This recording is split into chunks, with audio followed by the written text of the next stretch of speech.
Perkenalkan, aku Nanda Putri Salsabila dengan NIM 109. Aku Mira Zarezada dengan NIM 244. Aku Imelda Ayujuta Putri dengan NIM 114. Aku Valenciali dengan NIM 024. Aku Ivan Haryanto dengan NIM 026. Nah, hari ini kita mau ngapain ya?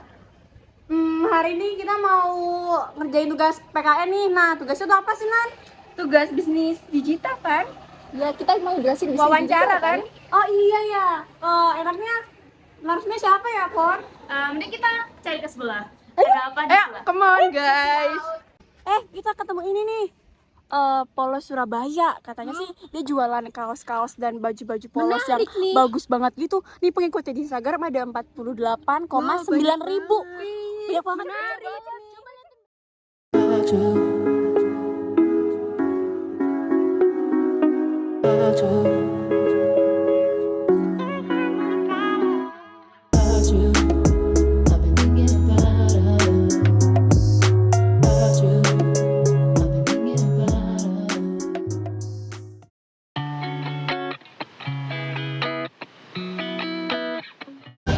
Buat pertama nantinya kita bakalan jelasin dulu tentang bisnis digital karena ini untuk mengikuti kriteria dari proyek kita sendiri dulu Kak. Nah, dari awal kita kasih tahu dulu tentang pengertian dari digital. Dan sebenarnya aku mau jelasin tentang bisnis digital ini tuh sebuah proses di mana pelaku usaha mengaplikasikan teknologi ke dalam bisnisnya demi menciptakan inovasi dan model bisnis yang dapat meningkatkan pengalaman dari konsumennya atau user experience. Intinya pelaku usaha menggunakan bisnis agar tercipta suatu model bisnis yang selain mendatangkan keuntungan juga akan membuat pelanggan terkesan. Itulah mengapa lahir berbagai model atau macam-macam jenis bisnis digital nantinya yang akan diadopsi menjadi suatu bagian jenis digital yang sangat menjanjikan. Maka dari itu, sebelum mengetahui bisnis apa aja yang dapat dikembangkan dengan teknologi ini, akan lebih baik kita akan memahami jenis-jenis model bisnis digital yang akan dijelaskan kalian. Ya, jadi kan seperti kita tahu ya Kak, kalau misalnya bisnis digital itu ada marketplace, ada e-commerce gitu. Nah, apa sih perbedaannya? Nah, marketplace itu merupakan pihak ketiga yang menyelenggarakan jual beli ini. Contohnya kayak Shopee, Bukalapak, Tokopedia, dan lain-lain. Sedangkan e-commerce itu mungkin kayak misalnya ini kalau Surabaya mungkin ada website yang bisa kita beli gitu lewat website-nya. Nah, ya itu merupakan salah satu e-commerce. Nah, kayak gitu sih Kak contohnya. Kenalin ke aku Nanda, di sini aku mau ngejelasin tentang urgensi dari bisnis digital ini sendiri. Nah, bisnis digital ini bisa jadi penentu untuk sebuah perusahaan dalam menghadapi sebuah perubahan yang mendadak. Contohnya kayak pandemi. Nah, adaptasi dan transisi ke platform online ini bisa menjadi kunci sebuah bertahannya sebuah bisnis. Nah, terkadang yang tidak beradaptasi itu beresiko untuk kehilangan bisnisnya. Nah, seluruh jenis produk termasuk konvensional perlu beralih ke bisnis digital karena persaingan yang mungkin semakin ketat gitu. Terus bisnis digital ini masih mengandalkan cara bisnis yang masih mengandalkan cara konvensional cenderung tidak bertahan lama. Sebagai pengusaha muda dan kreatif, penting melihat peluang dan memberikan pelayanan digital yang menarik bagi pelanggan agar dapat bersaing. Sekarang bagian ini menjelaskan keunggulan bisnis digital. Yang pertama itu menjangkau konsumen dari daerah yang lebih luas. Dengan beroperasi secara digital, kita bisa menjangkau konsumen yang jauh lebih luas. Dari yang awalnya hanya menjangkau wilayah tertentu saja, dunia digital bisa membagi bisnis seseorang menjangkau konsumen dari seluruh Indonesia. Kemudian yang kedua, membuka pintu untuk berinvestasi. Dunia digital membuka kesempatan untuk banyak brand agar bisa berinovasi dan menjual produk yang sebelumnya tidak bisa mereka lakukan. Misalnya perusahaan yang memproduksi alat-alat gym ini bisa menjual juga exercise setiap hari dengan menggunakan alat yang mereka buat. Khususnya buat Polos Surabaya sendiri ini aku mau tanya-tanya nih Kak, kenapa sih akhirnya Polos Surabaya itu memilih buat jualan e-commerce juga selain punya outlet sendiri, offline store-nya sendiri? Kalau itu kita awalnya emang aslinya dari online shop. Oh, oke. Ya, jadi apa aja sih kayak motivasinya gitu Kak? Biar orang-orang banyak yang tahu juga kita ada tokonya. Kalau cuma lewat online kurang banyak yang tahu, kurang luas juga.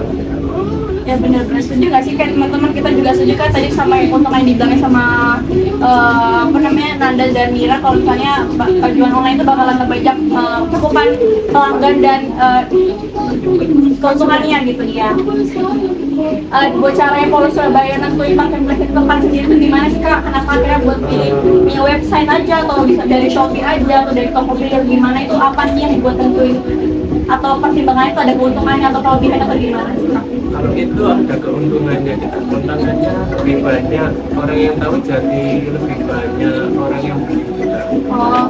Mungkin kalau buat detailnya misalnya kayak keuntungan di online itu lebih kayak 30% dari penjualan offline atau gimana gitu Kak mungkin? Iya, lebih banyak, kira-kira 20%. Oh 20% dari penjualan offline itu, Iya. Online itu lebih banyak ya daripada penjualan online. Iya. Oh ya baik-baik. Jadi benar-benar nguntungin banget ya. Dan aku mau nanya soal safety-nya nih, seberapa aman sih kalau misalnya selama yang udah dijalani sama Polo Surabaya menjalani bisnis usaha ini dalam bisnis digitalnya gitu kan, dalam online-nya tuh seberapa aman? Atau selama ini pernah mengalami penipuan atau mengalami apa-apa yang kayak merugikan gitu Kak?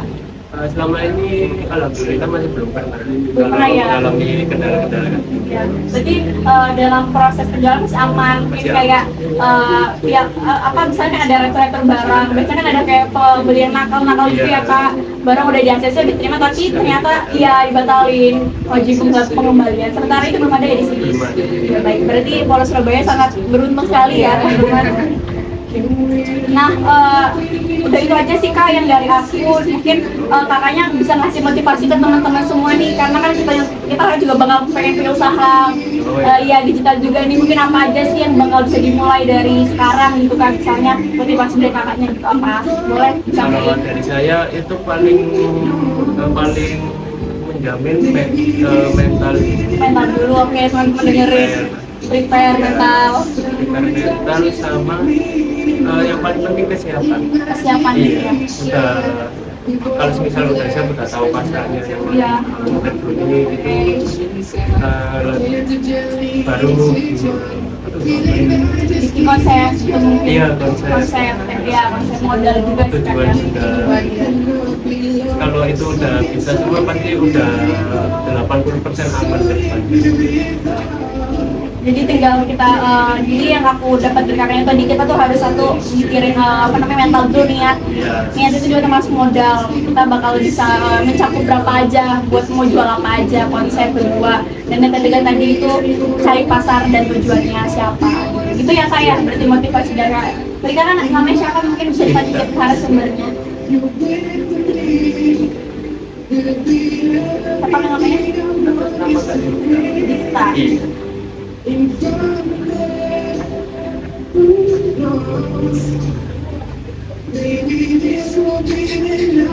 Begitu aja sih wawancara dan mungkin yang bisa kami presentasikan dari kelompok kami Kak. Kami mohon maaf ya Kak kalau bisa mengganggu waktunya. Kami permisi. Makasih banyak udah dibantu tugas kuliahnya Kak ya. Makasih banyak Kak, permisi Kak.